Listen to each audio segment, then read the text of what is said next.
நடிகர் ஒருவர் கட்சி தொடங்கிவிட்டார்.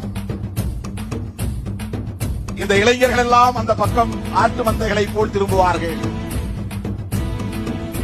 ஒரு நடிகரின் முன்னால் இளைஞர்கள் அப்படி திரும்புவார்கள் என்றால் அந்த இளைஞர்கள் திருமாவளவனுக்கு தேவையில்லை.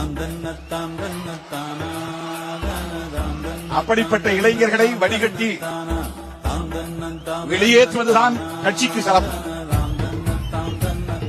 புரட்சியாளர் அம்பேத்கரின் கொள்கைகளிலே ஈடுபாடு கொண்டு பகுத்தறிவு பகலவன் தந்தை பெரியாரை ஏற்றுக்கொண்டு பாட்டாளி வர்க்கத்தின் விடுதலைக்கு கோட்பாட்டை வழங்கிய மாமேதை கார்ல் மார்க்ஸ் அவர்களையும் புரிந்து கொண்டு திருமாவளவனோடு பயணிப்பவர்கள்தான் உண்மையான சிறுத்தைகளாக இருக்க முடியும்.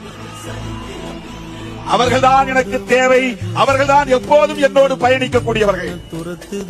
அவர்களை எந்த கும்பனாலும் ஈர்க்க முடியாது, திசை மாற்ற முடியாது, நடை மாற்ற முடியாது.